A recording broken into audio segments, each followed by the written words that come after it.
Assalamualaikum warahmatullahi wabarakatuh. Waalaikumsalam warahmatullahi wabarakatuh.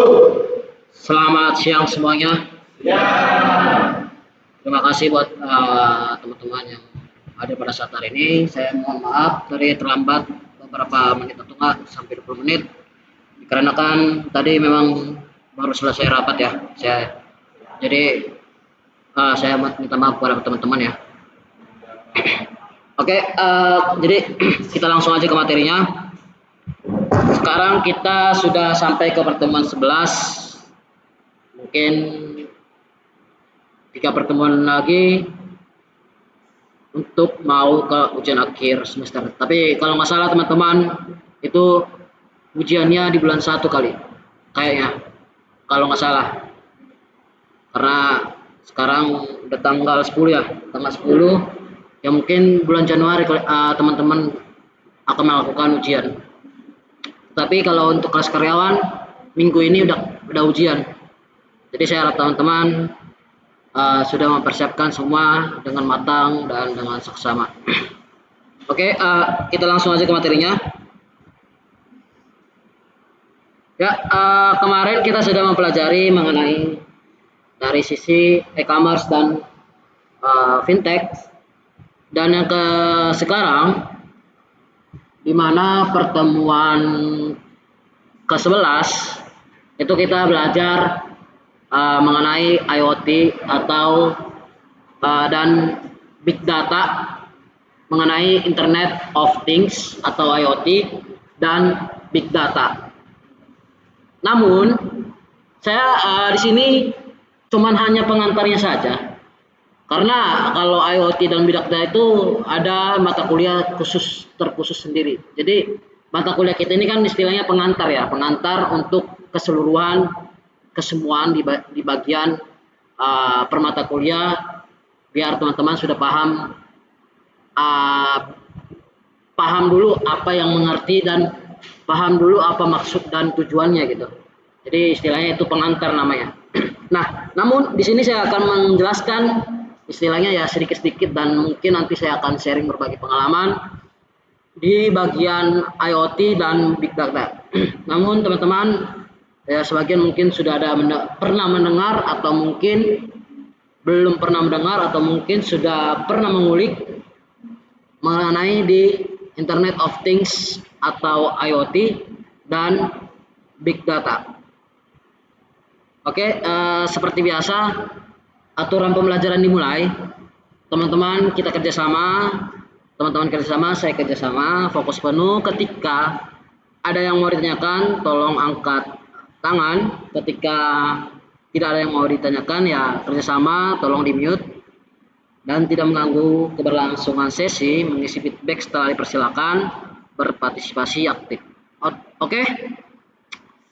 Agenda kita pada saat pertemuan ke-11 ini, di mana ada dua dan 3 bagian sesi laginya, yaitu Internet of Things atau IoT, dan yang kedua itu big data, dan yang ketiga kuis.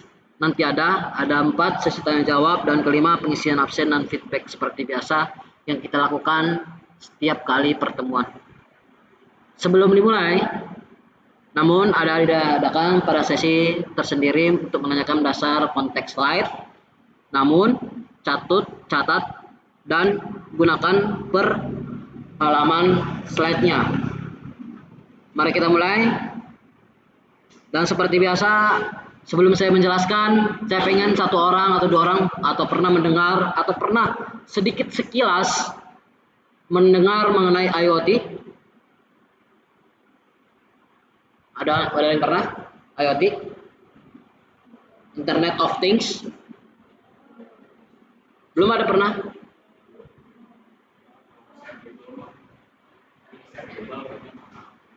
Oh. Nanti Internet of Things ini teman-teman pasti sudah pernah merasakan yang sudah teman-teman pakai, namun teman-teman belum tahu apa itu gitu. Nah, nanti sini saya akan kasih tahu apa itu di bagian IoT, oke? Tapi teman-teman, ini sekedar saya basicnya aja, tidak terlalu mendalam, tapi saya hanya pengenalan dan pengantar. Nah, apa itu IoT atau Internet of Things? Nah, seperti kita lihat, jadi IoT ini konsep dari berbagai macam perangkat fisik, yaitu satu yang pertama sensor, oke, yang kedua alat elektronik, dan yang ketiga mesin, kendaraan, dan lain sebagainya, masih banyak lagi. Nah, jadi si mesin ini atau dalam bentuk fisik nanti tuh berintegrasi atau berhubungan dalam menggunakan internet dan bertukar data tanpa campur tangan manusia atau secara langsung. Jadi dia itu ya berintegrasi dengan internet dengan menggunakan internet tanpa menggunakan campur tangan manusia. Jadi otomatis kalau bisa kita bilang secara otomatis gitu. Nah, ciri-cirinya bagaimana? Terhubung ke internet. Yang kedua, di sini dia mengumpulkan database melalui sensor. Dan yang ketiga itu mampu mengirimkan data ke server atau cloud. Dia mengirimkan ke server ke cloud itu mengirimkan data-data yang sudah diidentifikasi. Dan yang ketiga bisa dikendalikan secara hybrid atau secara jarak jauh. Dan yang keempat menghasilkan data yang sangat luar biasa atau besar, itu big data. Nah, nanti ini ada saling berhubungan atau saling berintegrasi dan berinteraksi antara IoT dan big data. Nah, bagaimana contoh-contohnya? Kita lihat. Contoh-contoh perangkat IoT. Sini punya teman-teman mungkin ada jam tangan smartwatch atau kayak yang sekarang ya yang murah lah, yang murah Samsung kali 1 juta kali ya. Samsung yang untuk smartwatch ya 1 juta kali itu ya. Hah? 12.000 atau enggak yang paling tren Apple smartwatch-nya. Nah, itu termasuk kategori Internet of Things. Jadi dia bisa memantau detak jantung kita ketika kita memakai sebuah jam smartwatch, mau itu merek apapun. Tapi ya nanti ya otomatis ya smartwatch ada beda harga beda kualitas dong kan, jadi istilah seperti itu. Nah, dan yang kedua sensor suhu gitu atau smart home, ya suhunya berapa dalam ruangan ini, atau nanti teman-teman ketika teman-teman ketika di mall atau di rumah ada namanya sensor pemadam kebakaran, kan pernah kan lihat di atas, teman-teman ada di atas dinding, ada di situ kan, ketika teman-teman nih contohnya kenapa tidak boleh merokok di WC contohnya ya, atau enggak di ruangan, nanti terdeteksi oleh sensornya pemadam kebakaran, ketika ada asap yang dilihat maka langsung bunyi berdering atau dan lain sebagainya. Dan sekarang lagi canggih baru-baru ini negara Chinese, dia itu ketika ada asap atau disensor bahwasan ini suhunya sangat panas dalam ruangan itu, maka akan mengeluarkan air. Nah, itu yang lagi hype ya, lagi trends gitu, atau enggak lagi memang inovasi baru dari Chinese. Dan yang ketiga CCTV berbasis internet ya. CCTV teman-teman ya, kalau CCTV udah tahu ya. Dan sekarang juga ada namanya CCTV Artificial Intelligence. Nah, jadi ada CCTV AI, bisa kita jarak jauh dan lain sebagainya, bisa melihat yang teman-teman nih mungkin ya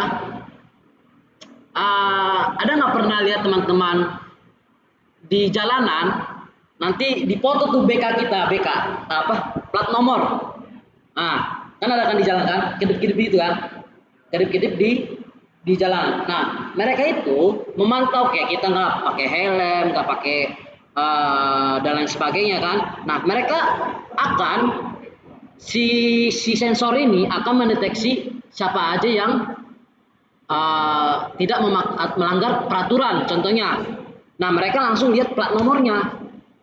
Nanti kok tiba-tiba kita dihubungi oleh pihak pajak atau enggak pihak bersangkutan kepada yang untuk membayar atau melanggar peraturan gitu kan, istilahnya gitu. Nah, itu sudah diterapkan.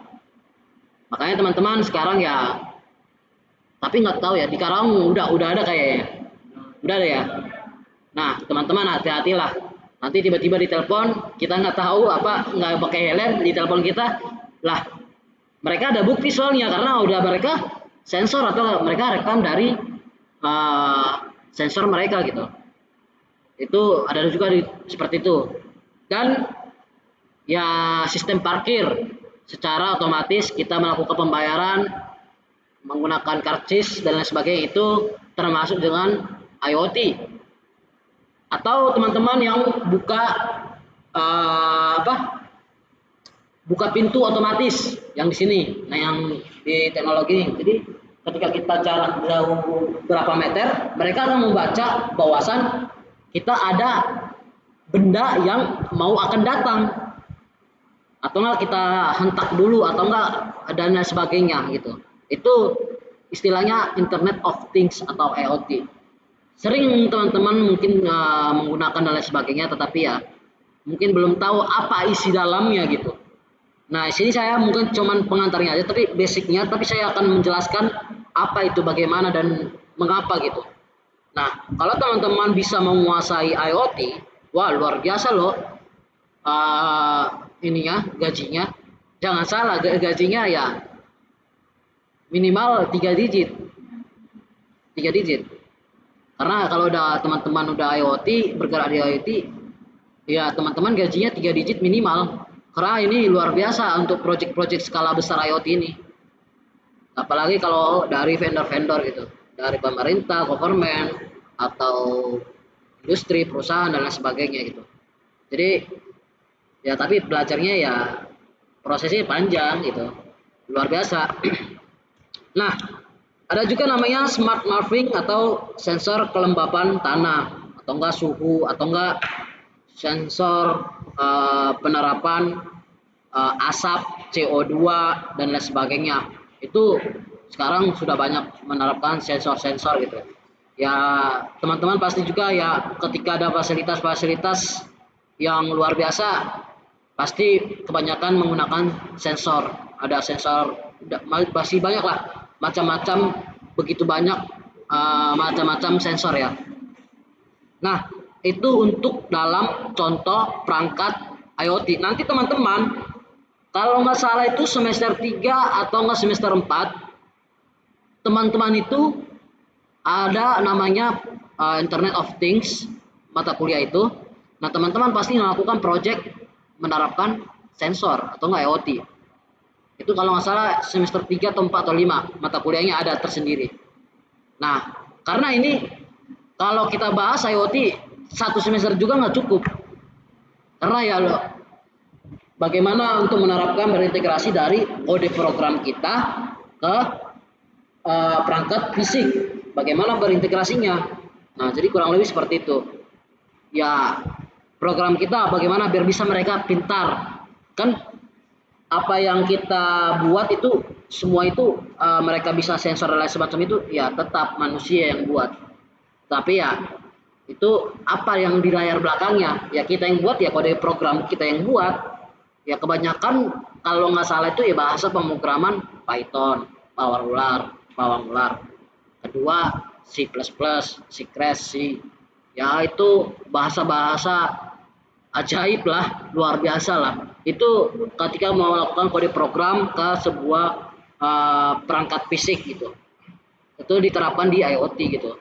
Nah teman-teman, kalau teman-teman pengen belajar IoT, ya sekarang sih udah banyak sih akses belajar, course atau learning pad dan lain sebagainya ya. Di Microsoft banyak, di Google banyak itu course-course gratis, tapi ya bahasa Inggris gitu. Tapi kalau teman-teman basic-basicnya dulu belajar. Oh, ini berhubungan juga kalau nggak salah IoT ini lebih banyak ke teknik elektro juga. Teknik elektro itu mereka IT apanya membuat sebuah alur listrik nanti berprogram ke kode program kita. Itu teknik elektro kebanyakan studi kasusnya seperti ini. Soalnya saya juga pernah menanyakan dengan teman saya dengan teknik elektro, mereka menerapkan lebih banyak seperti ini. Kayak kecerdasan buatan gitu. Kayak kita mau menerapkan fisik tapi berbasis digitalisasi gitu. Kalau kita kan digitalisasi, jadi masih banyak ada yang teknik informatika, sistem informasi, teknik komputer, itu kan bermacam-macam tapi ya sama aja gitu. Tapi kuncinya ya kalau teman-teman nih masih semester 1, ya ini saran saya, pelajari dulu semua. Nah, ketika sudah dipelajari semua, mana nih yang paling disukai? Dan mana memang benar-benar teman-teman itu di situ bidangnya gitu. Soalnya kalau dibilang, bayanginlah, kalau IT ini luas ya, IT ini luas. Bayangin kalau teman-teman ke pesisir pantai atau ke laut, itu teman-teman cuma satu pasirnya doang. Kalau di IT, satu pasirnya doang. Soalnya kalau di IT itu luas loh. Jadi teman-teman kalau bisa pelajari dulu semua basic-basicnya. Nah, ketika teman-teman sudah mempelajari semua, mau itu IoT, pemrograman, aplikasi, website,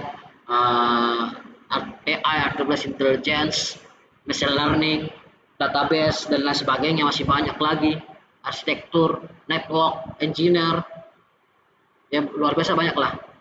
Ya teman-teman pelajari semua, lihat gimana nih bidang saya yang sukai. Oh, saya menyukai di bidang IoT, pelajari. Tapi yang paling penting nomor satu adalah fundamental. Kalau teman-teman ada nih, saya pernah dengan teman saya waktu itu dan sekarang ini menerapkan dia, kenapa kamu mengambil kuliah teknik informatika? Satu jawabannya, kerja di Google katanya. Sekarang dia udah kerja di Google, dia resign di Google, dia menerapkan semua startupnya. Sekarang ada namanya itu emergent.sh. Itu menggunakan AI yang sekarang produknya yang sudah menggunakan banyak 25 juta pengguna. Dia kerja di Google dan diinvestasikan lagi di Google gitu. Pihak Google ini investasi ke perusahaannya, startupnya nih. Jadi teman-teman harus punya tujuan kalau di teknik informatika. Kalau nggak punya tujuan, teman-teman nggak bakalan jadi bingung. Soalnya IT ini banyak loh. Harus ada tujuan langsung.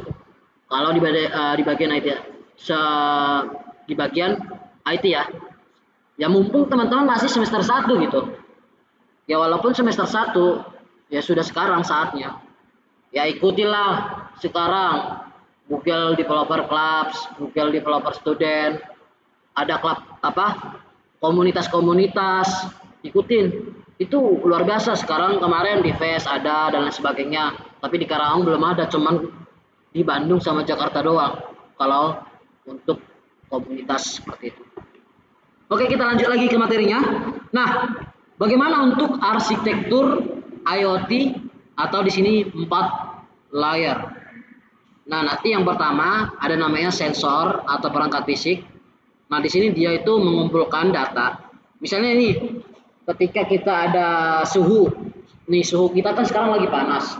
Nah, mereka mengumpulkan dulu data, dilihat dulu nih sensornya, kan nanti ada perangkat di dalamnya, memang khusus kayak chip. Oh, dikumpulkan dulu apakah ini mereka memang benar-benar ruangan ini panas, berapa derajat, dan ini akan menyebabkan apa. Jadi seperti itu. Apakah kita akan ada kasih akses atau enggak limit ketika derajat Celcius 40 derajat, maka akan membunyikan dering dan lain sebagainya. Jadi kurang lebih seperti itu. Yaitu kita buat juga di program kita gitu. kode program kita. Jadi kurang lebih seperti itu. Nah, dia mengumpulkan dulu database-nya nih. Diambil semua data-data yang mau diimplementasikan. Karena kalau kita nggak ada data, si sistem itu nggak bisa belajar. Karena bukan cuma manusia doang belajar, tapi sistem juga belajar. AI, mereka belajar ya dari kita. Karena mereka mengumpulkan data kita dari database, dikumpulkan database, jadi AI itu database. Jadi jangan ngomong AI, tapi nggak tahu isi dalamnya otak AI itu seperti apa gitu. Ya itu database. Database itu apa? Penyimpanan data-data kita. Ya kita mau ngomong seperti buatkan saya makanan, buatkan saya resep makanan, contohnya ikan bakar. Nah nanti temannya satu lagi yang kita kenal buatkan resep makanan, Mbak. Ya sama jawabannya atau enggak beda dikit doang 90% dengan jawaban akuratnya. Nah itu. Jadi database seperti itu. Jadi jangan ngomong AI tapi kita nggak tahu AI itu apa seperti apa gitu. Dan jangan ngomong lain sebagainya harus kita banyak-banyak ngulik gitu. Dan yang kedua konektivitas atau network ya. Dan di sini yang pertama ya pasti menggunakan internet. Mau itu melalui Wi-Fi, Bluetooth, GSM, nanti ya itu khusus tersendiri ya nanti ya. Ada LoRaWAN atau NB IoT ini istilah-istilah perangkat-perangkat yang untuk menghubungkan koneksi ke jaringan atau network untuk bisa bekerja dari sistem ini. Nah, ada namanya IoT platform atau cloud. Ya, seperti kita sudah belajar cloud ya. Cloud untuk apa? Tadi untuk penyimpanan. Nah, mereka menyimpan atau membuat sebuah proses data. Ya, ada namanya Google Cloud IoT, AWS IoT, masih banyak lain ya. Thingsboard, ini banyak ya. Ya istilah-istilah ini mungkin nanti teman-teman cari aja di Google ya. Tapi intinya IoT platform itu untuk menyimpan sebuah penyimpanan data ketika mereka mengambil sebuah data, ditarik datanya dan disimpan di sebuah platform IoT-nya. Untuk apa? Untuk bisa mengkonektivitas apa yang mereka pelajari dari sistemnya. Ya seperti juga robot. Robot juga mereka mempelajari dari kita, keseharian kita bagaimana. Apalagi yang sekarang internet masa depan atau enggak informatika masa depan trends namanya humanoid yang itu robot pelayan yang bisa melayani kita sehari-hari tanpa lagi ada namanya pembantu.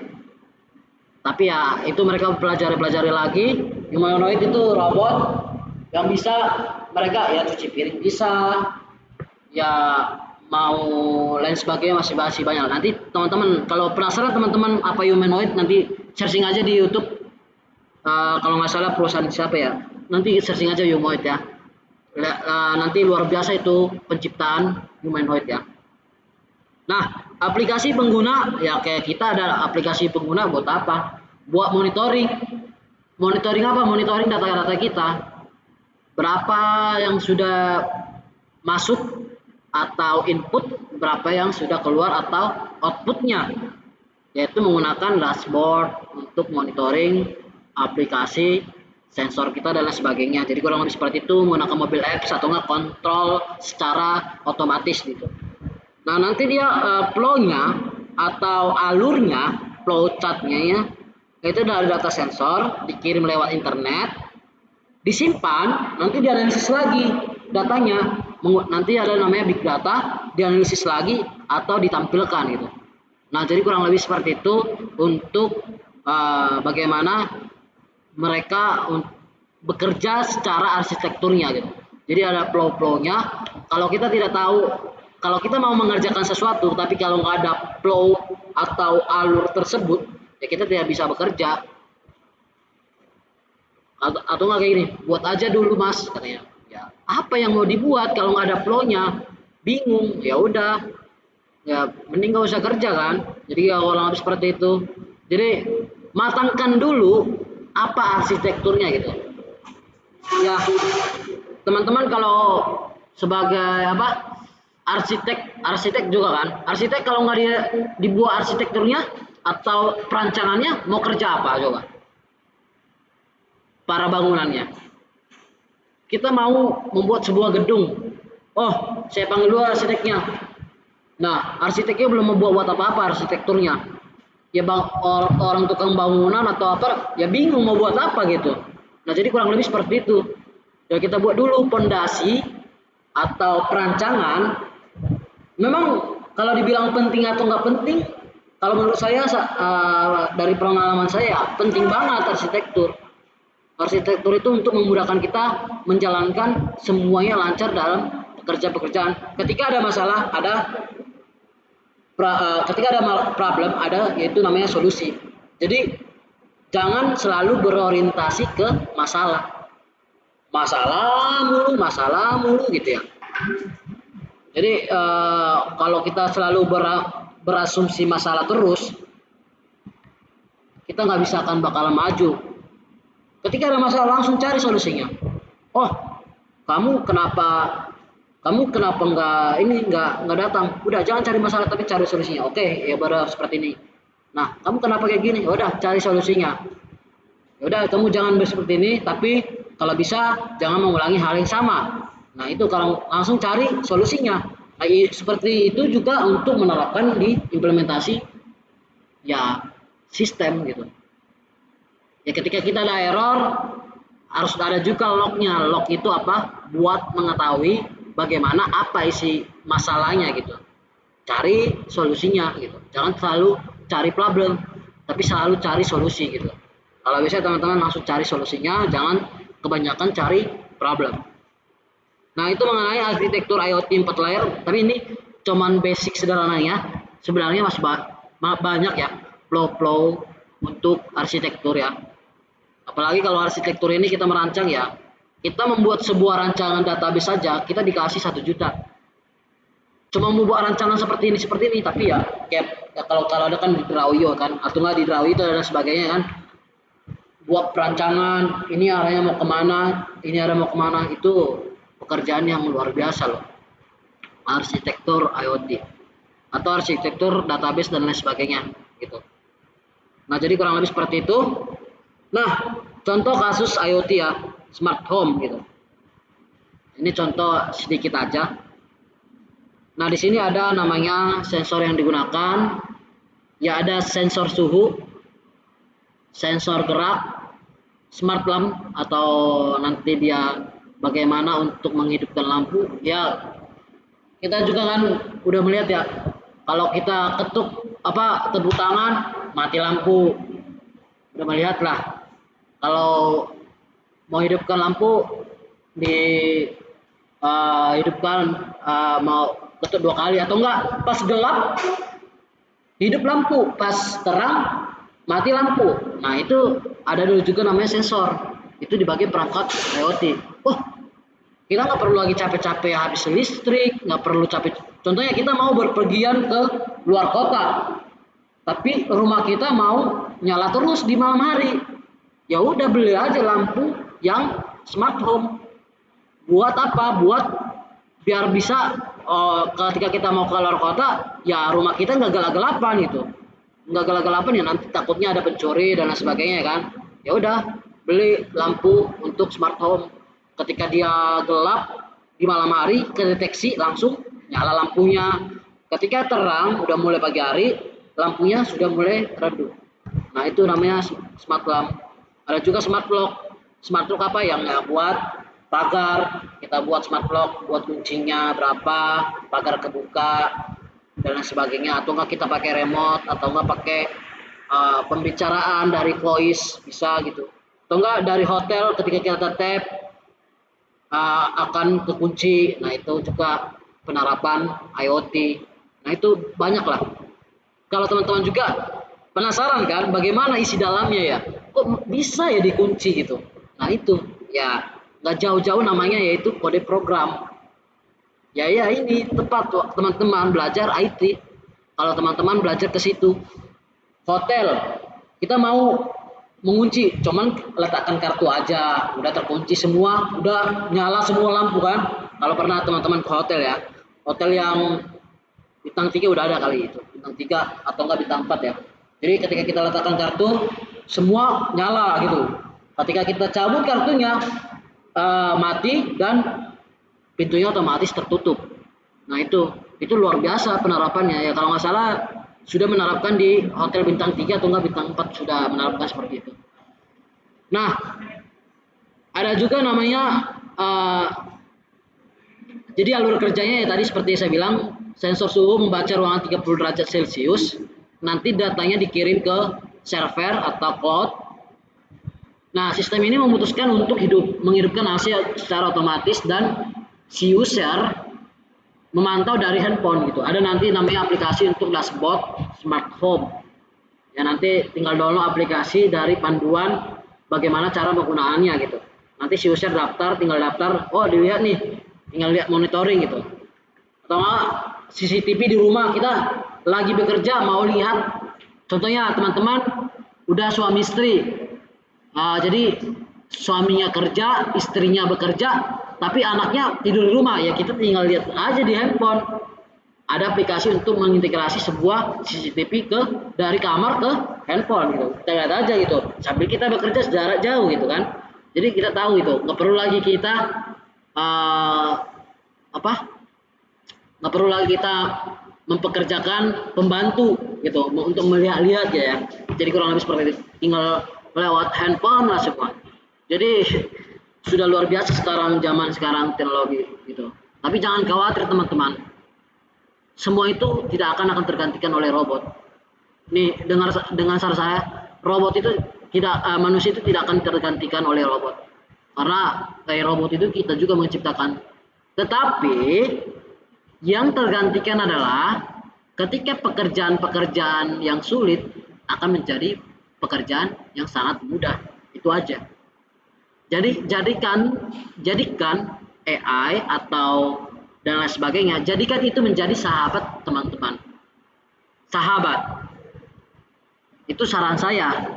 Jangan lagi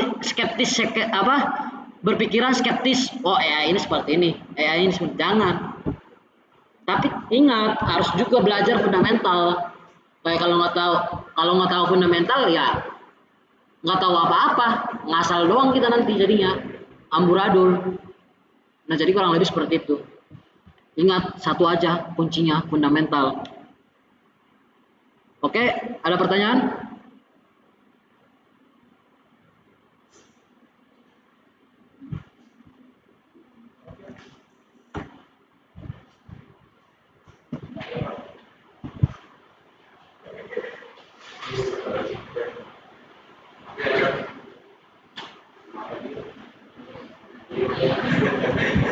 Mana?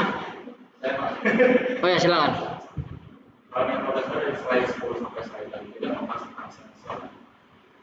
Ya.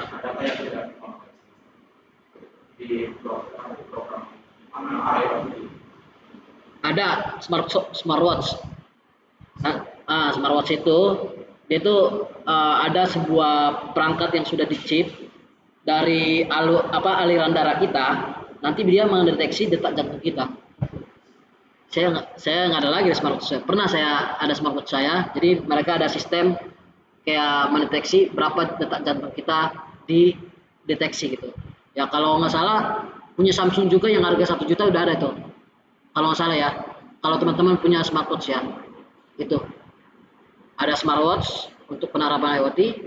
Ada juga kalau teman-teman pernah ke KRL nggak? Naik kereta. Padahal kan pakai kartu tap itu udah termasuk perangkat IoT juga. Kalau kita pakai kartu tap, oh buka atau enggak ini sistem parkir. Sistem parkir tadi kan saya sudah bilang, diambil karcisnya, buka, kalau nggak bayar ya nggak bakalan terbuka gitu. Tapi hati-hati, semua sistem itu ada celahnya. Tiba-tiba nanti palangnya ketutup dan lain sebagainya, itu hal yang wajar karena semua sistem itu pasti ada yang namanya celah. Nggak ada yang luar biasa keamanannya. Walaupun itu punya Google, punya perusahaan dan startup apapun, pasti ada namanya celahnya gitu. Nah itu kurang lebih seperti itu. Kalau nggak salah ada lagi satu lagi sudah menerapkan IoT, sudah menerapkan AI, yaitu mobil Tesla. Kalau teman-teman melihat gitu, itu menerapkan. Jadi Kalau teman-teman belajar IoT sama AI sama machine learning, wah gaji teman-teman paling dikit itu 3 digit. Kalau nggak percaya teman-teman. Nah mulai sekarang, apalagi sekarang masih teman-teman masih muda, semester 1, belajarlah. Sekarang udah nggak zaman lagi web, nggak zaman lagi mobile, nggak zaman lagi untuk tren sekarang nanti 5 tahun. Nanti yang kita lihat itu bukan 2027, tapi yang kita lihat itu 2030. Ini lagi kejar 5 tahun ini. Nanti teman-teman kalau bisa mulai sekarang sudah mulai belajar fundamental. Karena yang dikejar itu nanti 2030, kita nggak tahu nanti perkembangan teknologi 2030. Itu yang lagi sekarang. Karena saya ngomong seperti ini, saya baca artikel dari Bloomberg. Teman-teman tahu kan Bloomberg kan? Bloomberg yaitu artikel dari internasional. Nah jadi kurang lebih seperti itu. Ya, sama-sama. Ada lagi satu orang lagi?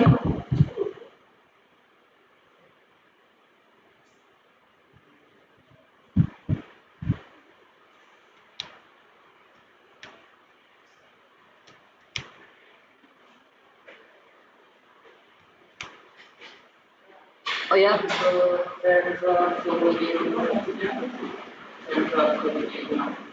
sensor suhu di rumah. Oke ya. Bisa tahu ada orang di dalam walaupun kitanya di luar. Maksudnya gimana mas?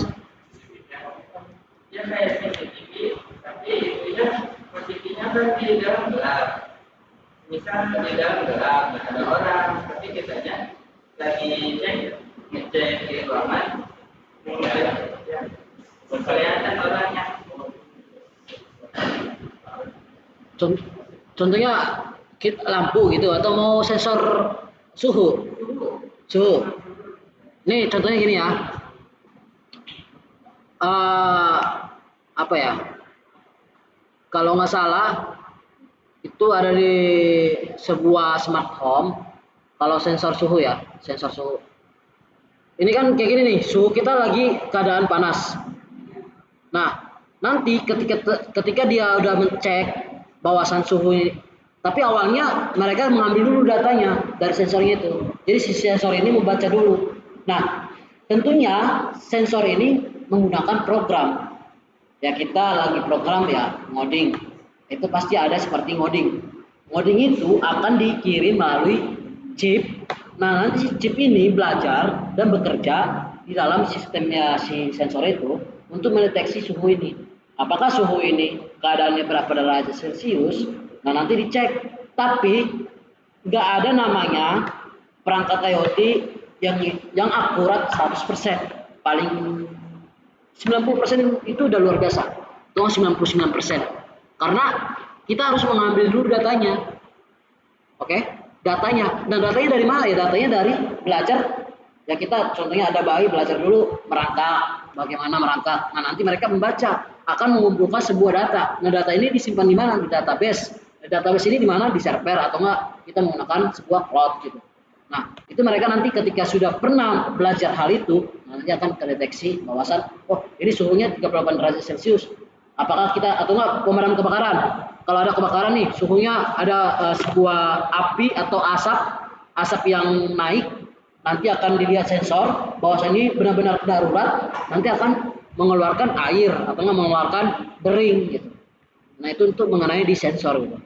Kalau di bagian rumah atau enggak di sebuah toko atau enggak mal-mal yang besar lah. Itu apalagi gini kan, jangan merokok di WC. Oke? Karena di WC itu ada sensor kan teman-teman kan? Sensor untuk kayak bulat kan, bulat. Dia ada kayak belakang pagar ya, kayak pagar itu ya, 1 2 3 gitu. Seperti itu nanti dia akan melihat apakah ada yang merokok. Kalau merokok dia berdiri.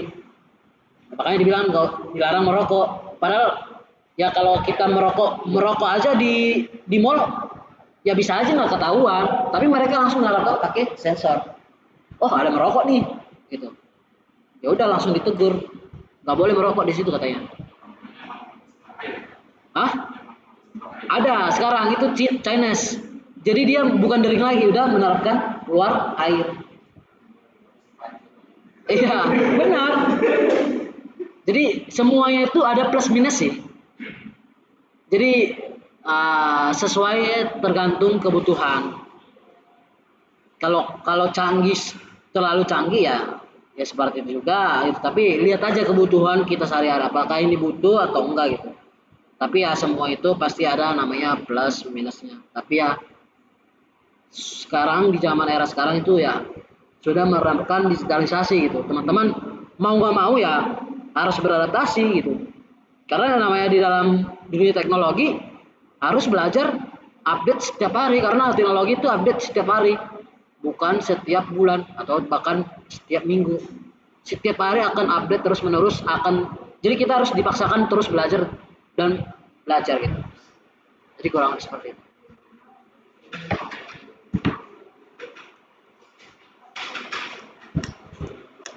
Bagaimana, ada lagi pertanyaan?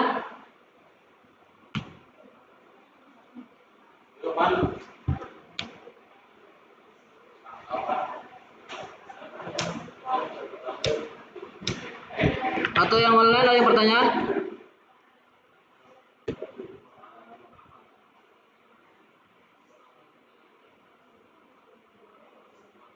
Ini yang online bagaimana? Sudah paham semuanya yang online?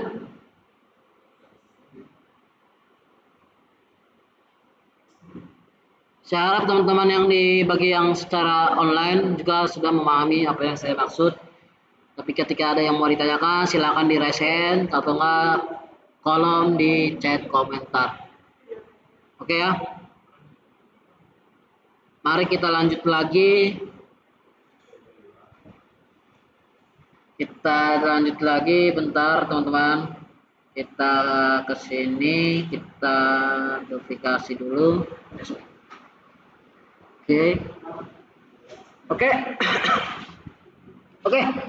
Kita sudah mempelajari, terima kasih buat teman-teman tadi yang bertanya, yang dengan antusiasnya. Nah, kita sekarang lagi, tadi kita sudah membahas tentang IoT secara basic, belum terlalu mendalami ya. Kalau memang pengen teman-teman mau belajar IoT di mendalami, ayo silakan diskusi dengan saya ladenin nggak apa-apa. Jadi tapi kita belajar secara basicnya dulu. Nanti kalau teman-teman mau diskusi ya silakan gitu. Saya juga nggak apa. Nah kita belajar langsung mengenai di big data. Nah bagaimana big data ini? Ada yang tahu teman-teman big data? Iya benar. Big data besar data besar. Ada yang tahu apa itu big data?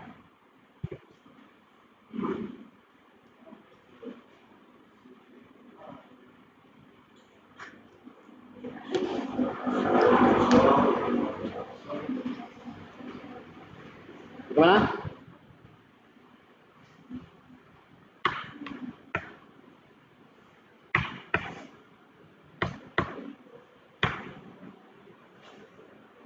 Oke, kalau teman-teman tidak ada yang mau menjawab, kita langsung aja.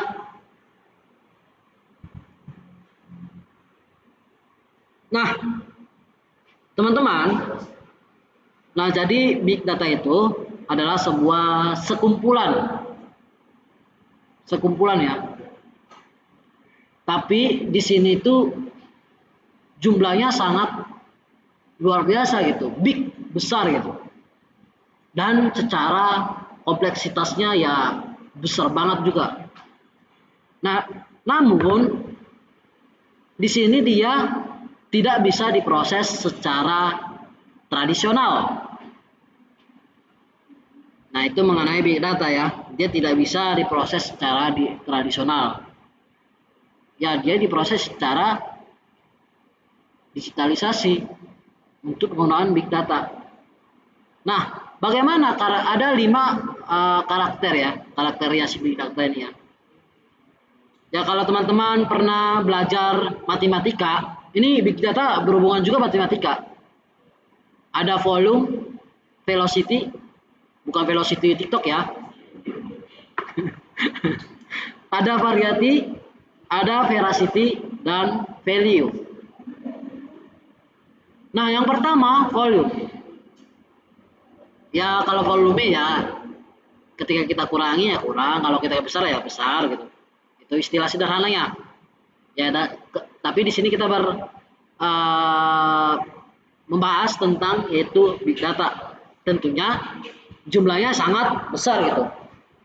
Nah, namun untuk velocity itu dia secara sederhananya itu dia datang dengan sangat gersif gitu, atau sangat cepat dan tepat gitu. Ketika dia datang langsung cepat dan tepat gitu. Nah, untuk formatnya atau sering dibilang variety-nya itu beragam. Ada teks, gambar, suara, log. Nah, teks itu apa? Ya teks seperti kita buat teks, nulis, nanti direkap.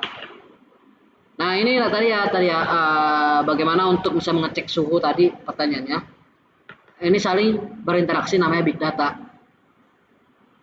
Makanya big data itu teman-teman juga paham.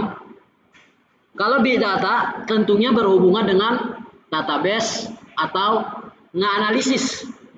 Kalau teman-teman sudah bekerja nih ya, bekerja di perusahaan produk atau produksi secara seperempat, dia pasti akan mengumpulkan data banyak di Excel ya. Nah, itu juga termasuk big data ya. Tapi dia akan nanti dia tidak melakukan secara tradisional lagi gitu. Capek gitu, kayak gitu. Nah, dia itu beragam secara gambar, suara kita atau log. Log itu melihat aktivitas atau riwayat apa yang sedang terjadi di sistem ini. Dan yang keempat adanya veracity, datanya tidak selalu akurat. Ya, jadi nggak ada namanya 100% yang akurat ya. Karena yang 100% itu hanya kesempurnaan yang tidak bisa dimiliki. Tapi ya 90% juga kalau kita mempunyai data yang 90% itu sudah sangat luar biasa. Nah, value, nilai. Jadi ketika kita akan mengolah sebuah data, informasinya akan bervalue atau nggak bernilai.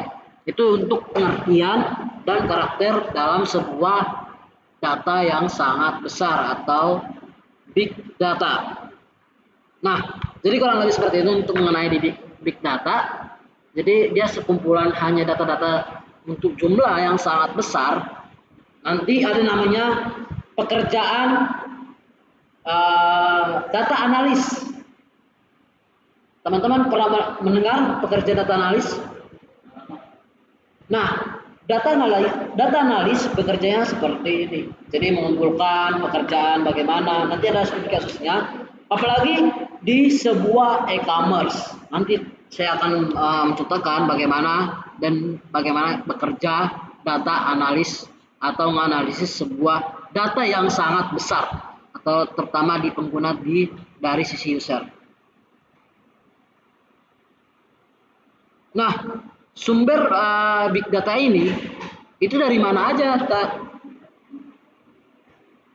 Yang pertama, sumbernya itu media sosial seperti Facebook, TikTok, Instagram, Threads, X, dan lain sebagainya, masih banyak lagi. Dan yang kedua, perangkat IoT. Perangkat IoT ya kita sudah tadi menjelaskan secara alur atau flow-nya. Dan yang ketiga CCTV.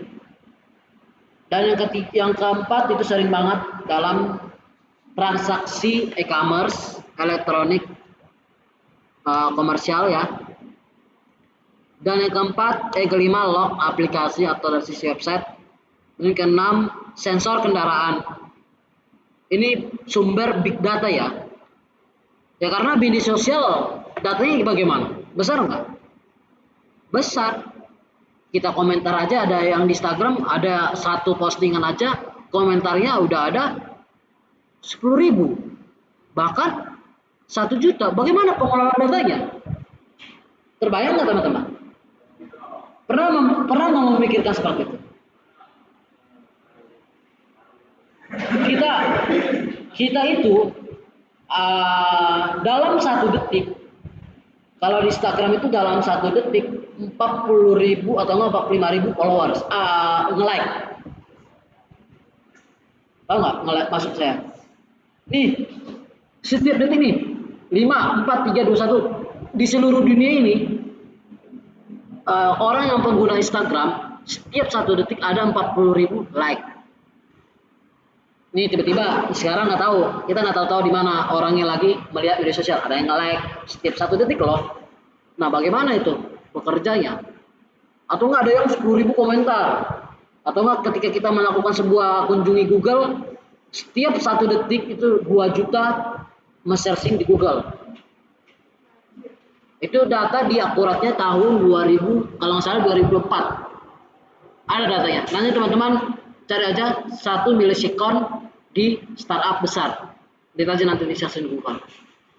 Jadi 1 detik itu sangat berguna. Nah, bagaimana untuk memproses datanya? Data analisisnya, yang apalagi kan e-commerce kan banyak kan datanya, ya produk, rating lah, komentar lah. Ya apalagi dari sisi komentar ya. Nah, itu untuk dalam big data. Jadi kurang lebih seperti itu untuk mengenai di sumber big data dalam penggunaan ketika kita mau melakukan sebuah sumber big data ya. Nah, nanti ada studi kasusnya ya. Nah, kita sudah mengetahui bagaimana tadi cara sumbernya. Dari mana sumbernya ya? Nah, teknologinya apa aja yang digunakan? Yang pertama ada namanya HDOP atau HDVS Map Reduce. Jadi dia itu seperti file yang kalau teman-teman .cvh gitu, ada kan? File .csv. Nah itu nanti menggunakan file itu untuk dilempar, diolah oleh mesin. Ya mungkin ini secara teknis sih. Tapi kalau dibilang contohnya dia akan merekap semua rekapan. Contohnya kita ada rekapan pembayaran. Nah rekapan pembayaran ini akan diolah oleh manusia. Jadi istilahnya seperti itu untuk segalanya. Nah yang kedua itu adalah SPAC. SPAC itu memproses cepat in memory. In memory itu contohnya bagaimana ya? Catching atau cache. Ada kan teman-teman pasti pernah ada namanya di sistemnya cache ya. Tahu nggak teman-teman itu apa namanya? Nah namanya itu in memory. Nah jadi si user itu atau pengguna di aplikasi tidak perlu repot-repot lagi gitu nge-catching data kita. Contohnya login, masa harus login lagi? Nah contohnya di aplikasi nih, kalau di aplikasi itu namanya untuk sebuah data kita untuk nggak perlu login setiap hari. Bagaimana itu namanya prosesnya? Yaitu catching, cache. Cache itu dia akan nge-reload sebuah token. Token nanti teman-teman tahu nanti kalau teman-teman sudah belajar di backend ya, backend atau nggak di bagian server ada tokennya. Jadi setiap token nge-refresh token itu nanti dia mau 7 hari atau enggak mau dalam 1 hari nge-refresh token biar si user nyaman di aplikasi itu. Jadi bagaimana caranya biar user nyaman, tidak perlu lagi login secara manual lagi, login terus menerus gitu. Itu namanya catching untuk dalam sebuah proses cepat in memory. Kalau nggak salah menggunakan database seperti yang ada namanya itu Redis ya, Redis. Atau enggak ada untuk penggunaannya Elasticsearch. Nanti ya teman-teman ngulik aja. Tapi saya tidak bahas hal seperti itu, tapi itu cuman hanya contoh untuk dalam memori in memory ya. Dalam sebuah SPAC pemrosesan cepat in memory. Nah kalau NoSQL apa aja? MongoDB, udah belajar MongoDB? Belum juga ya. Atau namanya Cassandra. Kalau MongoDB warna logonya warna hijau, Cassandra logonya warnanya mata. Nah, NoSQL itu dia sangat ada namanya SQL atau NoSQL. Tapi teman-teman udah belajar database?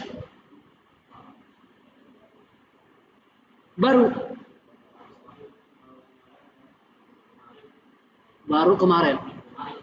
Minggu kemarin. Belajar apa?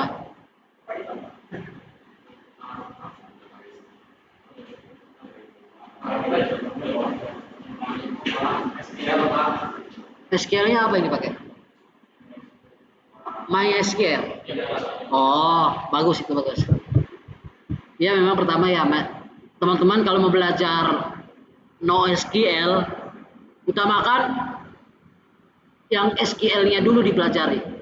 Nanti kita akan ada berhubungan dengan query. Udah belajar query kan? Udah mengetahui bagaimana query bekerja. Nanti itu teman-teman akan belajar seperti itu nanti untuk di SQL. Maupun nanti di NoSQL dia secara kompleksitas ya lebih besar. Apalagi kalau untuk dari sistem menampung kayak komentar atau nggak produk itu di sini menggunakan NoSQL ya. Ya contohnya ada satu MongoDB atau nggak Cassandra. Nah untuk data warehouse-nya menggunakan BigQuery atau Redshift. Nah ini untuk warehouse secara bagaimana untuk menganalisisnya. Itu penyimpanan dan pemrosesan dalam teknologi Big Data. Nah, untuk visualisasinya ya menggunakan satu Tableau, yang kedua Power BI, dan yang ketiga Grafana. Nanti itu tools-toolsnya teman-teman untuk visualisasi. Nanti lihat aja. Kalau teman-teman mau belajar Big Data, tapi kalau saran saya kalau teman-teman udah belajar Big Data ya udah sekalian aja belajar machine learning.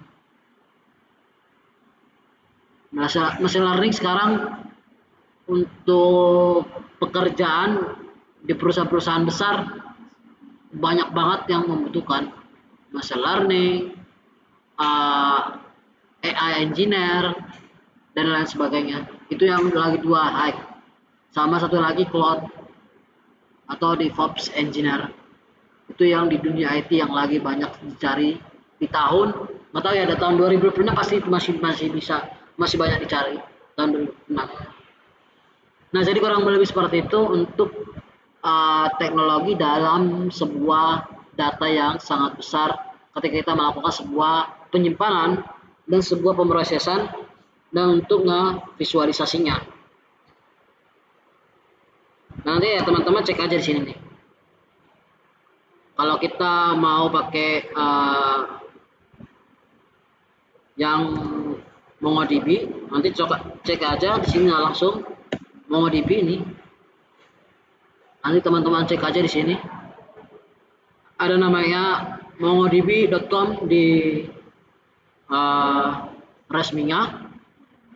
Teman cek aja. Ada di sini namanya sering digunakan MongoDB Atlas.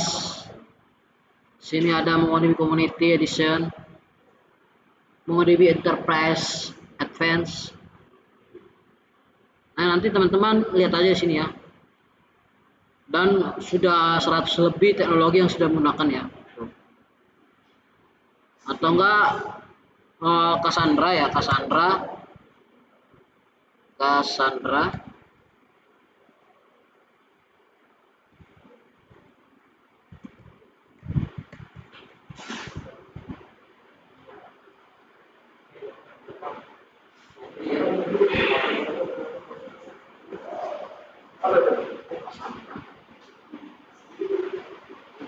Teman-teman lihat aja sini open source NoSQL database, lihat aja di sini untuk penggunaan dari sisi Cassandra.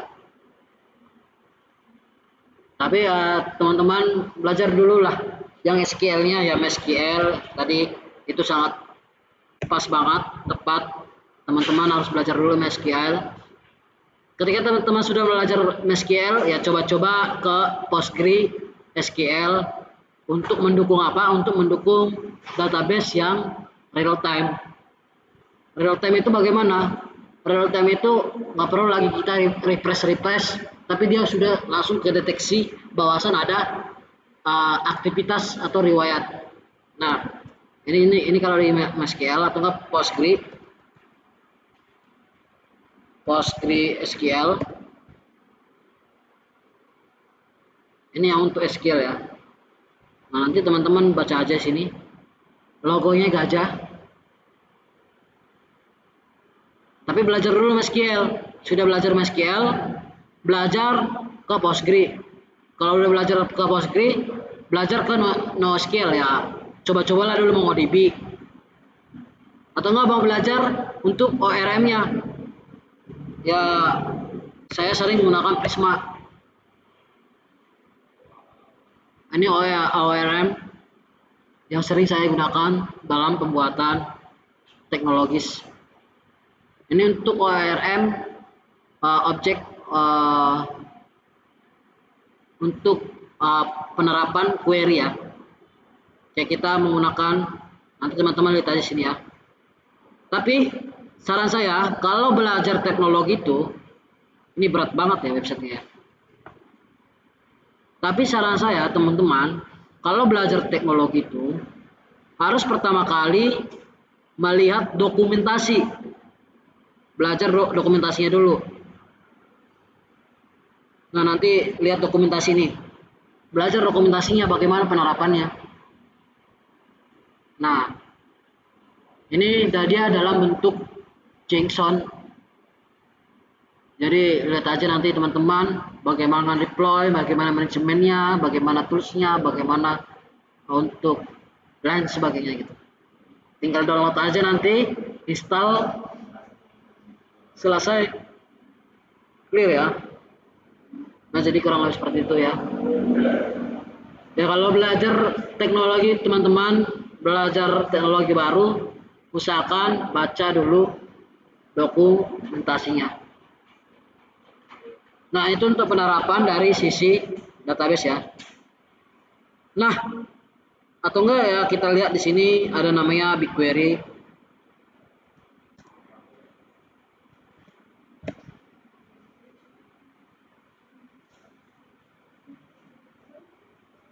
Nah, ini untuk ClickHost ya. Ya, ini untuk platform terbayar ya. Ada di BigQuery untuk Google Cloud. Lihat aja boleh.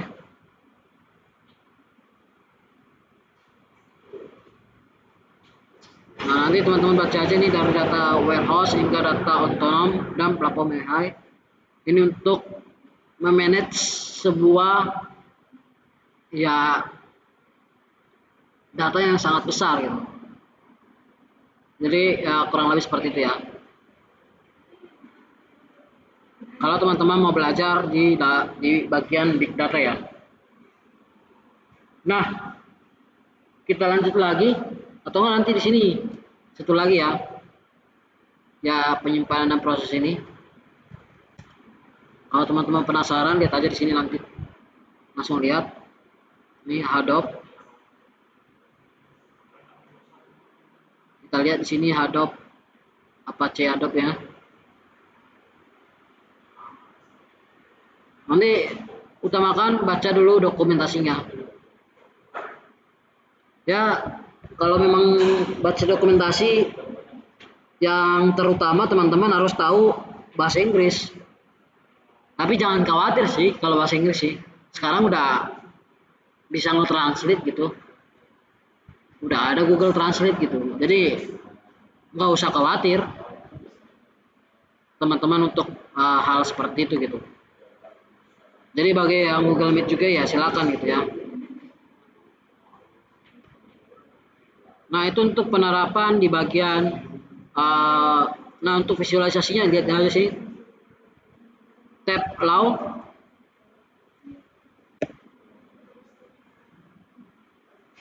Business Intelligence dan Analytics Software. Ya ini itu toolsnya yang harus kita pelajari. kalau nanti teman-teman mau belajar big data atau mau jadi sebagai data analis. Hah?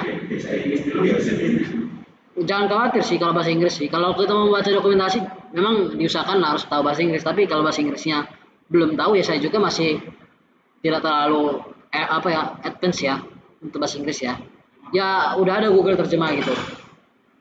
Jadi ya, jangan khawatir untuk hal seperti itu. Nanti kan ya teman-teman juga kan di sini nih untuk ngeprosesnya ya. Kalau nggak salah itu ini notebook LLM. Bentar, kalau nggak salah di mana ya? Kayaknya ada di waktu itu deh. Saya lupa namanya apa ya. Apa ya, lupa sih. More ya. Tunggu kita lihat dulu ya. Ini kita lihat dulu produknya.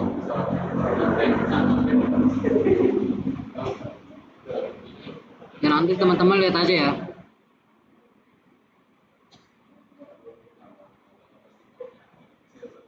Ya kalau bisa nanti ketika sudah selesai ya langsung teman-teman ngulik di rumah ya. Ngulik di rumah. Kalau bisa langsung, saran saya kalau mau ya, kalau nggak mau maju ya nggak apa-apa, nggak usah belajar, nggak apa-apa. Tapi ya kalau mau maju ya belajar lah, ngulik lah. Harus kita sebagai seorang IT ya harus mengulik terus menerus gitu, mengulik teknologi terbaru. Tapi jangan ngikutin tren karena ada teknologi baru kita ikutin padahal belum dibutuhkan. Jadi seperti itu saja, kita utamakan belajar dulu fundamentalnya. Karena kalau udah fundamental, udah tahu, ya gampang gitu. Apapun cepat dan tepat. Nah, bagaimana untuk contoh kasus big data? Kalau kita dari sebagai data analis atau menganalisis e-commerce, contohnya ini ada di kasus kalau kita sebagai data analis di e-commerce. Nah, contohnya Tokopedia ingin mengetahui barang paling laku di bulan ini. Kan ketika kita membuka sebuah aplikasi e-commerce, mau itu Shopee, toko oranye atau toko hijau atau enggak toko biru, ya kita bisa melihat langsung. Kita melihat nih, kita buka aplikasi, contohnya di toko hijau. Kita buka di toko hijau, oh langsung ada barang yang sering paling laku gitu. Contohnya barang sepatu atau enggak barang meja gitu contohnya. Nah, apa yang diambil datanya? Yang pertama, data yang digunakan. Ya tentunya history transaction atau riwayat transaksi. Itu yang pertama, data yang digunakan ketika menganalitik sebuah data besar. Ya, lihat dulu nih bagaimana nih history transaksi kita gitu. Ya contohnya kita nih, ya kalau kita melakukan sebuah pembayaran, riwayat transaksi lancar, mau nggak mau otomatis kita jadi prioritas kan, tentu kan. Kalau kita lancar nih, melancar bayar, contohnya teman-teman ada utang nih di sebuah bank, mau itu bank BCA, bank BNI dan lain sebagainya. Teman-teman riwayat pembayaran utangnya lancar, ya otomatis teman-teman jadi prioritas untuk ke tahap selanjutnya lagi. Jadi yang paling di analitik gitu, di analisis gitu. Nah, yang kedua kalau di e-commerce jumlah kunjungannya berapa? Jadi ada monitoringnya gitu, dashboard, mau itu dashboard secara Apex chart gitu ya, Apex checks, nanti ada garis-garis paling laku berapa data yang grafiknya ketika tiba-tiba menurun, tiba-tiba naik, itu lihat dari kunjungan ketika monitoring sebuah di dashboardnya. Nah itu dia lihat berapa kunjungan produknya, data stoknya, ulasan pembeli. Ya kenapa juga ulasan pembeli juga ya sangat penting ya karena buat kita bisa melihat data yang digunakan untuk mengelola sebuah data yang sangat besar. Nah cara kerjanya yang bagaimana? Alur atau flow-nya. Yang pertama data dikumpulkan dulu, dikumpulkan dalam sebuah database yang sangat besar. Jadi dia dikumpulkan sebuah data-data kita jadi satu atau jadi pusat dan nanti dia disimpan dalam Hadoop atau Stack atau nanti di sebuah database kita. Tapi kalau tadi saya sebut kalau dia data yang sangat besar, ya dia menggunakan sebuah Hadoop atau Spark atau nanti NoSQL ya. Nah nanti yang kedua dia menganalisis pola transaction gitu. Transaksinya bagaimana menganalisisnya gitu. Nah ketika dia mau menemukan sebuah kategori, maka kategori yang tersebut itu produknya dalam paling laku. Itu untuk penggunaan ketika dia melakukan menemukan kategori yang produk yang paling laku atau yang terbaru, maka dia akan ditampilkan dalam dashboard user yang kita gunakan seperti itu contohnya. Nah manfaatnya apa? Perusahaan kita bisa menentukan promosi yang banyak. Ya mereka membuat promosi itu karena banyak yang beli. Makanya mereka menggunakan promosi buat apa? Biar bisa banyak mendownload aplikasi, contohnya toko hijau atau toko orange. Jadi si toko orange toko di sini melakukan sebuah ya promosi ketika barangnya memang banyak yang laku atau peminatnya. Dan yang kedua menambah stok banyak yang dicari. Ya kalau kita mau beli banyak barang, membeli banyak tapi barang ini udah habis, mereka tahu nih, oh barang ini udah habis. Kita lihat, kita analisis, kita analitik. Kalau teman-teman pandai menganalisis, wah luar biasa itu. Yaitu analisis cara pemikiran kita harus menganalitik bagaimana cara untuk bisa mengetahui hal tersebut. Jadi kita kalau menganalisis ya kita berhubungan ngomongnya harus ada datanya. Jadi jangan amburadul ngomong tapi nggak ada datanya, yaitu teman-teman dianggap remeh gitu. Jadi jangan asbun ya, asal bunyi kalau nggak ada datanya. Kalau bisa kita ngomong itu secara ada datanya. Oke, kita siapkan dulu nih datanya. Apalagi kalau kita bekerja, Pak, saya punya data, saya seperti gini-gini. Nah, gini loh Pak datanya. Apalagi teman-teman, eh, teman-teman pasti nanti akan menghadapi menjelaskan bagian yang orang tahu mengerti IT dan non tech atau yang tidak mengerti IT. Jadi perbedaan itu beda ya. Nah tentunya kita harus mempunyai data. Contohnya Pak, kami menawarkan seperti ini. Nah nanti di perusahaan Bapak atau investasi Bapak atau nanti keuntungan Bapak berapa persen, nah, seperti ini. Dan bagaimana untuk nanti jangka panjangnya. Nah itu kita harus bisa menjelaskan. Ya tapi ya saya bilang sih kalau saya sendiri juga semua sih rata-rata nah itu ya introvert. Introvert ya bicaranya public speaking ya nggak terlalu ini ya nggak terlalu advance ya. Itu kebanyakan. Tapi kalau bisa ya teman-teman udah belajar di bagian layar belakang, kalau bisa tampil layar depan juga bisa gitu. Oke nanti langsung mau dimanapun teman-teman dibuang udah langsung dipakai di perusahaan manapun. Nah jadi kurang lebih seperti itu untuk uh, kasus bagaimana menganalisis sebuah data yang sangat besar. Nah hubungan IoT dan big data itu apa? Ya hubungannya kalau IoT menghasilkan data, dia menghasilkan. Nah kalau big data menyimpan atau menganalisis data. Dan yang kedua dia menggunakan perangkat fisik atau sensor. Dan yang kedua itu sistem komputasi yang besar. Kalau IoT tentunya kita harus berhubungan dengan data yang harus real time. Ya kalau nggak real time nggak IoT namanya, itu mah sistem abal-abal gitu. Dan yang kedua, prosesnya sangat cepat dan kompleks ya. Contohnya kita integrasi sensor IoT di peternakan menghasilkan data suhu dan pakan. Nanti dikirim ke cloud, dianalisis dengan big data, dashboard menampilkan kondisi kandang secara real time. Itu contohnya.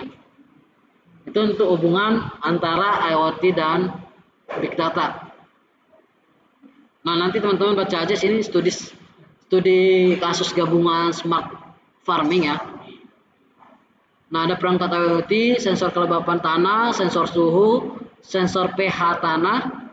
Alurnya nanti ya teman-teman baca aja sini bagaimana mereka bekerja, saling bekerja atau ngeflow atau alurnya, membaca kondisi tanah, dikirim terus-menerus ke server, menganalisis tingkat kelembapan dan lain sebagainya. Nanti manfaatnya apa?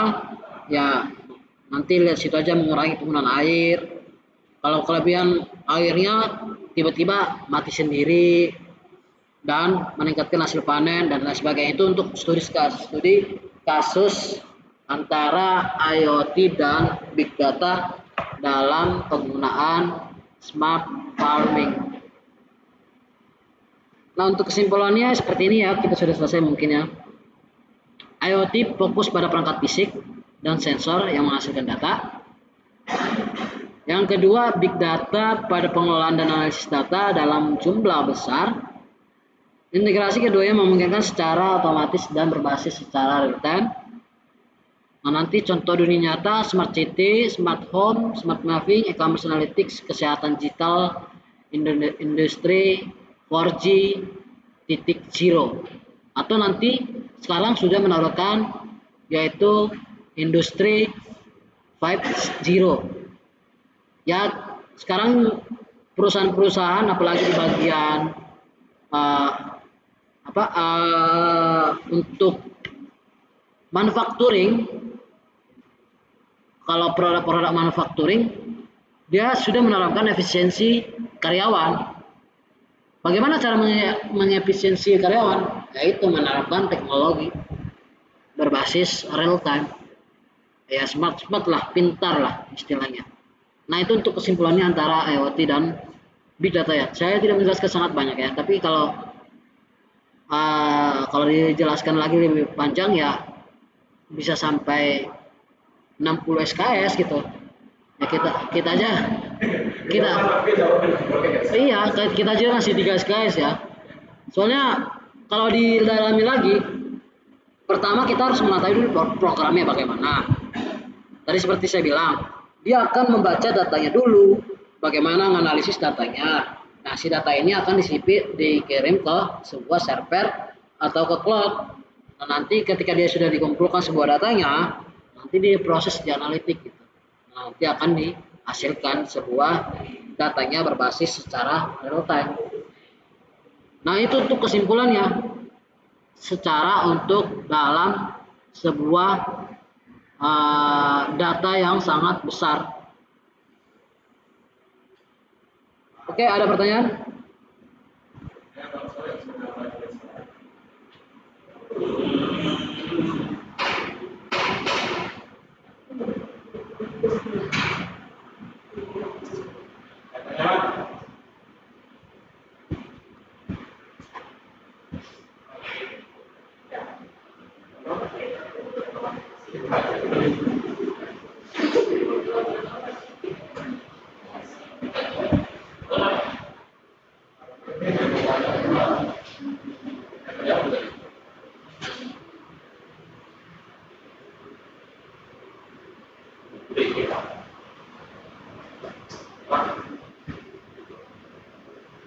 Oh ya, Mas.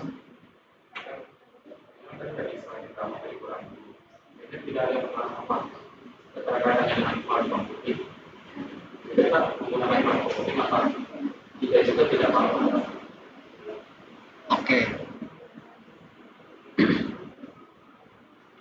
Big, ya. Makasih Mas untuk pertanyaannya. Pertanyaannya, apakah big data ini menggunakan cloud computing? Kalau bisa, pertanyaannya bukan cloud computing ya. Pertanyaannya harus begini. Pertanyaannya, apakah data ini menggunakan yaitu platform sebuah cloud yang memadai, tadi seperti saya bilang, ya betul. Saya disarankan harus menggunakan platform yang cloud, jangan server yang abal-abal. Karena kita yang mengelola ini bukan data yang kecil, harus data yang besar. Apalagi kita berbasis yaitu real time. Real time itu bagaimana? Dia secara 1 milisecond biar langsung ditampilkan datanya gitu. Contohnya kita mau input sebuah data, nggak perlu lagi kita nge-refresh halaman. Contohnya hal seperti itu. Nah, dia menggunakan sebuah cloud ini untuk mengefisiensi bagaimana teknologi ini biar cepat dalam pengelolaan data yang besar. Apakah bisa dengan data yang server yang kecil? Ya bisa aja, bisa. Tapi ya ini servernya nanti kebakaran gitu, masuk istilah saya. Kebakaran ya dengan data yang sangat besar, apakah bisa dengan server yang abal-abal? Tidak bisa. Harus menggunakan yang benar-benar ya sekarang udah ada ya. Ada Google Cloud, ada AWS Cloud, ada punya Azure, punya Microsoft, dan lain sebagainya. Nah tadi kan seperti saya bilang, untuk dia flow-nya, contoh ini, sensor IoT di peternakan menghasilkan data suhu dan pakan. Nah nanti dia akan dikirim ke cloud, ke database atau server untuk dikelola. Nah nanti ketika sudah dikirim ke cloud, mau itu cloud menggunakan AWS atau nggak cloud computing, cloud Google Cloud, nanti dia akan dianalisis oleh dengan big data. Nah, nanti ketika sudah dianalisis flow-nya akan ditampilkan di dashboard bawasan kondisi kandang ini secara real time, langsung dilihat gitu. Untuk benar-benar ya sistemnya ini cepat gitu, ditangkap secara real time. Nah, kalau dibilang teman-teman, apa itu real time ya? Biar teman-teman tahu ya, yang saya sebut itu real time itu apa ya? Jadi real time itu ini ya, sistem proses dia menyajikan atau data informasi secara segera setelah data tersebut dihasilkan dengan penundaan minimal biasanya milidetik ya, bukan detik lagi, milidetik. Dia cepat gitu, langsung kita akan ngeklik mouse ini langsung ditampilkan datanya, nggak perlu lagi kita nunggu nge-refresh halaman dan lain sebagainya. Pak, gimana kalau internet lelet? Itu ya internet yang salah, bukan servernya lagi. Jadi nggak jadi persoalan masalah internet itu. Nah itu untuk memungkinkan respon kita bagaimana tindakan instannya terhadap peristiwa yang sudah terjadi. Nah itu untuk namanya real time ya. Nanti saya sebut real time, teman-teman nggak tahu apa itu real time ya. Nah itu untuk real time ya. Jadi penggunaannya dia secara cepat dalam kondisi yang milidetik, bukan detik lagi. Nah jadi kurang lebih seperti itu. Ya mas, ya makasih mas jawabannya. Pertanyaannya. Bagus itu ya pertanyaannya tadi ya. Ada lagi?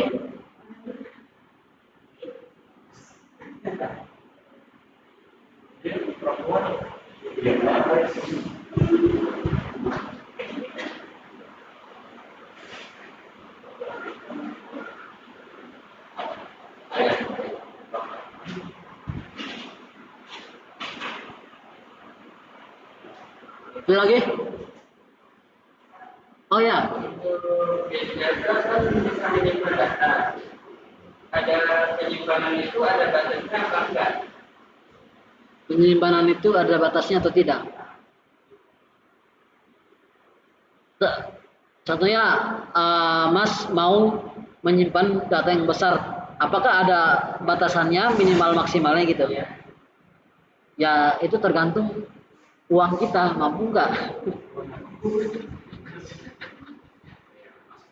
Masalah kan? Ya kalau kita uangnya kita minim, ya beli yang minim gitu ya. Ya tapi kalau uang kita ya banyak, kembali lagi sih kebutuhan nih, sesuai kebutuhan. Kalau data kita kelola yang besar, ya mau nggak mau kita harus membutuhkan data server yang besar. Karena tidak ada yang no limit katanya itu. Ada promosi gunakan database ini yang no limit. Semua pasti ada limitnya. Tapi kalau mau teman-teman besar database-nya, ya uang kita juga harus besar mengeluarkan, yaitu cost kita. Cost kita harus besar juga biaya kita. Nah, ya kalau dibilang dari pertanyaannya, apakah ada maksimalnya? Tentu ada. Nah itu. Gimana Mas? Ya bagus ya, mantap. Kalau bertanya teman-teman, silakan.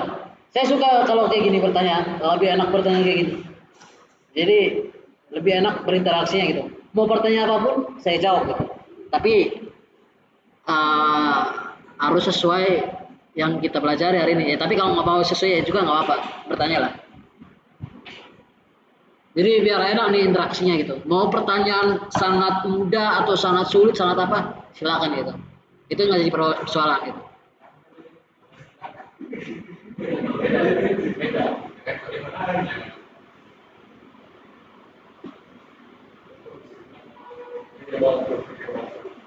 Atau yang lain ada yang mau bertanya? Ayo, ada satu. Kasih pasangan sekarang. Gacaran. Apa amat ya?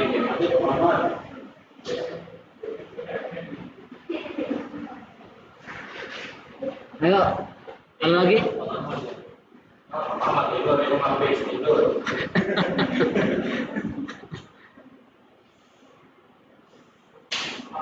Oke, kalau nggak ada lagi, ya saya minta satu lagi pertanyaan lah. Satu lagi. Ini adalah Oh ya, untuk tadi data atau IoT itu kan kayak semacam mungkin disebut ada keamanan gitu kan. apa tadi? Jadi IoT itu kan data itu pasti ada keamanan pertemanan. Oke, Itu Mas Sule gitu. udah mas. Enggak. Nah, yang seperti tadi Bapak bilang itu kan pasti di setiap program itu ada celah. Nah, kira-kira ya Pak, bisa si celah itu bisa dipukul pakai cheat atau gimana untuk menambahkan tanpa berbayar gitu. Penyimpanan kayak gitu kan. Apa berbayar? Iya, refer gitu. Itu jadi kayak cerita. Saya bertanya.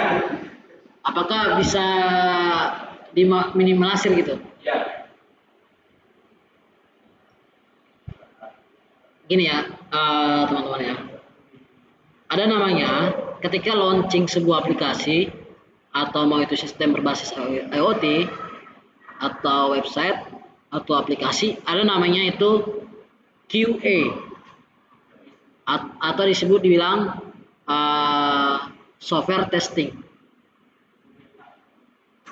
Oh ya, beta, benar beta. Jadi kita menggunakan testing dulu 1 hari 2 hari. Contohnya, kalau sistem kita jago nih, contohnya ini ya. Contohnya ini ya, testingnya ini nanti akan ke situ arahnya, tapi ini belum ke situ dulu ya karena biar nanti ini terarah gitu. Kalau kita menggunakan laptop MacBook, apakah aplikasi ini berjalan dengan cepat dan tepat gitu ya? Oke, berjalan cepat nih. Oke, kalau menggunakan MacBook ya, ya mau MacBook 10 Pro nggak apa-apa juga gitu. Nah, kita menggunakan MacBook 10 Pro, dia cepat nih, karena kualitasnya bagus. Nah, yaudah kita langsung cari laptop yang paling jelek sejelek-jeleknya. Apakah sama dengan proses cepatnya dengan menggunakan MacBook dengan menggunakan kualitas laptop yang buruk? Contohnya, sama berjalannya cepat dan tepat? Wah, kalau nggak sama, berarti bukan salah lagi dari device-nya, berarti aplikasinya. Oh, langsung cari, kita celah-celah lagi nih, kita ngulik lagi. Pak, dari mana kita tahu untuk bisa mencari celahnya. Nah, itu namanya tadi saya bilang log. Log itu ada namanya itu riwayat. Riwayat untuk mengetahui apa nih masalah di aplikasi kita ketika kita ada celah. Mau itu celah, error, atau aplikasinya tidak bisa muncul. Nah, ada namanya log. Log itu adalah riwayat atau aktivitas kalau kita nih melakukan pembayaran. Pembayaran pasti ada namanya riwayat dong. Nah, riwayat itu kenapa bisa ada? Ya karena kita melakukan aktivitas. Nah, di sini kalau kita mau mengetahui celahnya itu ada namanya log. Mau itu error dan lain sebagainya. Nah, nanti kan ketika aplikasi ini sudah di testing, kita lihat nih, kita sebarkan. Oke, semua orang bisa lain sebagainya. Kita coba dan lain sebagainya, kita coba nih. Oh, udah bisa nih. Oh, di sini nih errornya atau celahnya di log ini ada. Atau nggak satu lagi, ini aplikasi ini, oke, kita buat dulu sampai kita buat bot ya, bot. Apakah bisa mengunjungi sampai 10.000 orang? Tapi satu orang bisa nih ya, satu orang lancar lah websitenya. Nah, tiba-tiba ada 10.000 orang yang mengunjungi website kita langsung down. Nah, apa masalahnya? Apakah di sisi server kita atau di sisi sistem kita yang lemah atau sistem kita yang dari sisi cloud dan server kita yang tidak mendukungkah? Nah, itu kita cari lagi celah-celahnya itu. Nah, jadi panjang lah.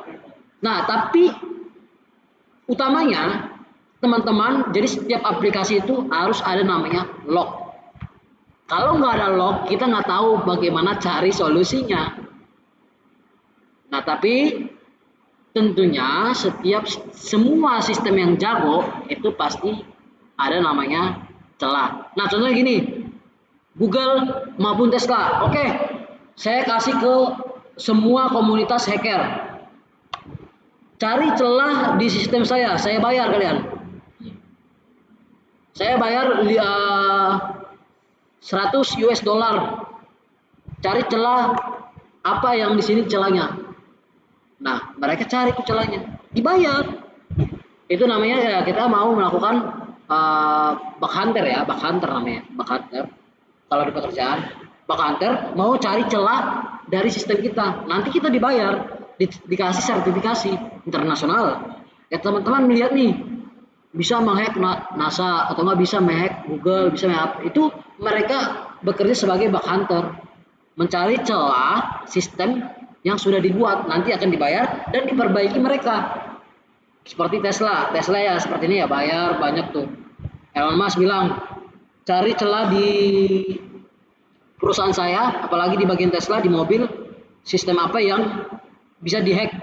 Apalagi kan bahaya loh kalau mobil loh dihack. Kita nggak tahu tiba-tiba supirnya ke kanan dan ke kiri lurus. Nah, mereka langsung bayar 200 US dollar. Cari celah, saya bayar kalian. Nah, ada nama itu unit testing. Itu software testing ya. Jadi kita ketika produk muncul atau mau launching, itu ada namanya beta, tadi seperti bilang, benar itu beta.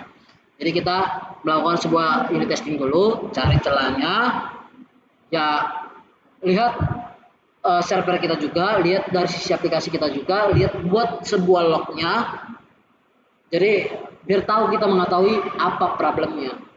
Ya kalau kita tidak bisa menggunakan itu, tidak menerapkan hal seperti itu, ya kita tidak bisa apa-apa. Jadi kurang lebih seperti itu.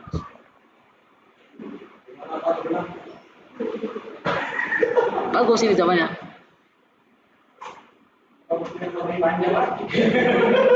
Karena memang tadi saya jelasin awalnya seperti itu biar nanti langsung ke dari sisi keamanan.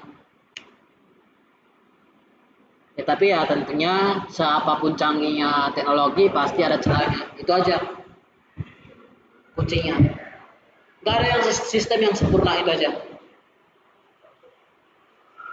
Ya kalau para developer paham lah. Hah? Oh ya. Jangan lupa absen ya. Seperti biasa ya. Sama feedback. Oke. Kalau ada lagi yang mau bertanya? Biar panjang diskusi kita hari ini.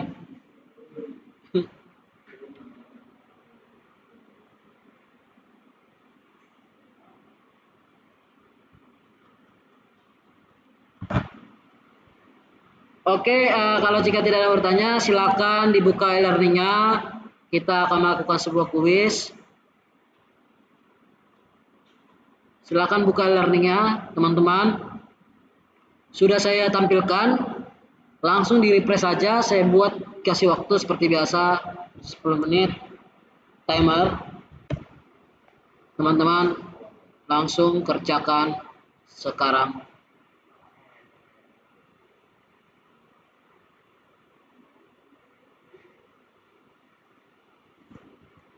Bagi yang Google Meet langsung ya kerjakan ya.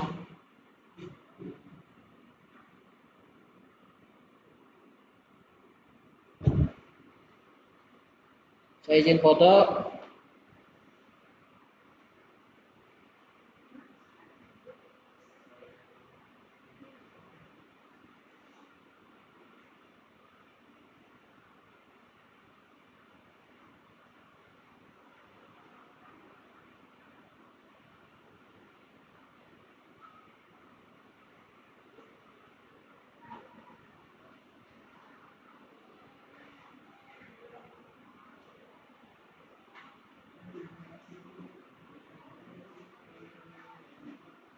Absen dan feedbacknya juga jangan lupa diisi ya.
Ah, Hari ini diskusi sama video yang penggantian bapak itu bakal itu sama Pak Anies. Hanya cuma nggak tahu kalau diskusi sama Pak waktunya dia seperti apa kan? Dia akan dipercepat dari yang 11 itu. nanti akan informasikan dulu. Kalau memang saya juga kurang tahu sih, belum tahu. Berarti itu pakaian itu baru dua ya? Hah? Ya pakaian itu baru dua.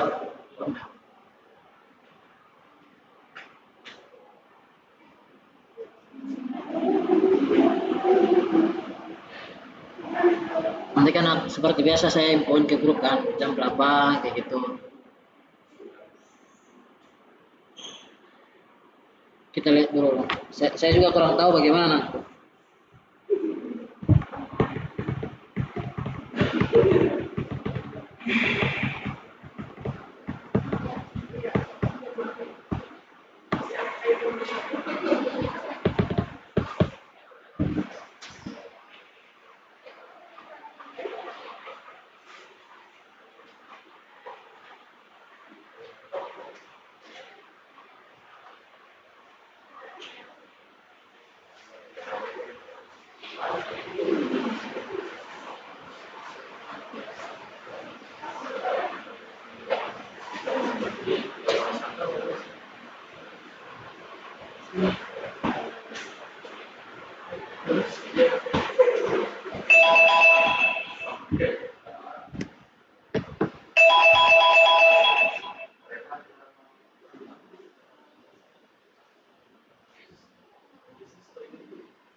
Oke, udah selesai semua ya.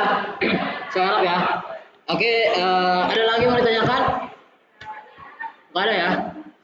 Ya kalau tidak ada yang mau bertanya, terima kasih teman-teman sudah antusias untuk mendengarkan penyampaian hari ini. Saya harap semua itu bisa bermanfaat dan berguna buat teman-teman semua. Saya harap juga jangan cuma mengulik di hari ini, mata kuliah ini, dan saya harap itu bisa mengulik di rumah.